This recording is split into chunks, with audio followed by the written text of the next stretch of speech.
Job interviews are not just about getting hired, okay? They are also about negotiating your worth. Don't be afraid to ask for a higher salary and benefits, especially if you have other options. Remember, you're not taking money from the interviewer's pocket, but from the company's budget. Your negotiation can even help future employees by raising the salary ceiling.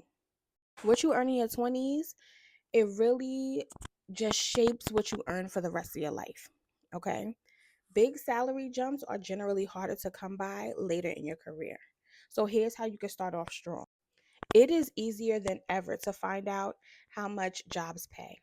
You can check comparable positions and salaries on job listing sites like payscale.com, salary.com, indeed.com. Other sites like glassdoor.com review company culture as well as compensation. You can use these data points to understand what someone with your resume may earn. It's also a good idea to supplement any online research by asking friends or acquaintances in the industry what type of salary you can get. Next, you want to consider your talents and your skills. Every work or educational experience, even that summer nanny job, it leads to the development of certain expertise.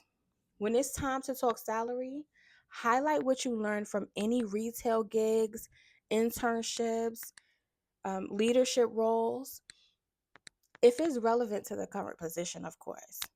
And don't be shy about sharing personal details that may offer an edge. Companies may want to discuss salary early on to ensure you're both in the same ballpark. But you may have more success negotiating if you can avoid throwing out the first number. Use your research to negotiate, okay? Justify your request with intel from previous jobs, your industry, or the firm itself.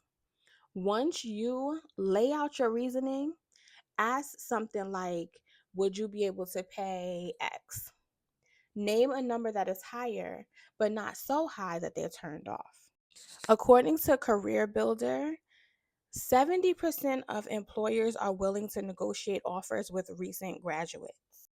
The employer may not be able to raise the salary, it may be all the business can afford, or the company may have preset pay levels. If that's the case, ask about other ways to improve the offer, such as a bonus, deferred compensation, or better benefits, which can really affect your bottom line. Consider how extra vacation time or flexible work arrangements, fully or partially paid health insurance, a 401k match, and tuition or commuter benefits can add both financial value and a lifestyle boost. If your negotiation isn't successful, you could ask for a 6-month review. That way, you can have predetermined criteria for a raise at that time. It shows initiative and a commitment to achieving more. If you're already working and looking for a salary bump, go ahead and ask. Justify your request with your career victories and how they helped the company succeed. But don't assume your boss has been tracking your successes. It's up to you to keep a log of accomplishments. Avoid bringing up details about your personal situation. It's not about your roommate bailing or paying for a wedding or that long postponed trip to Costa Rica. Also, be sure to keep it real. Try your best to understand your organization's current condition. Has there been a hiring freeze?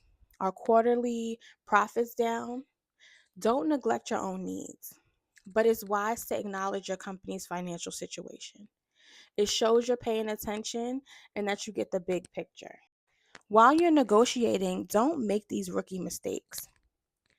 You don't want to get emotional, showing disappointment or too much enthusiasm. That can really give the hiring manager the upper hand.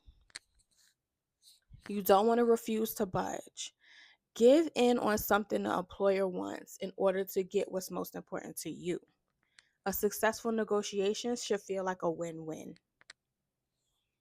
Being too money focused.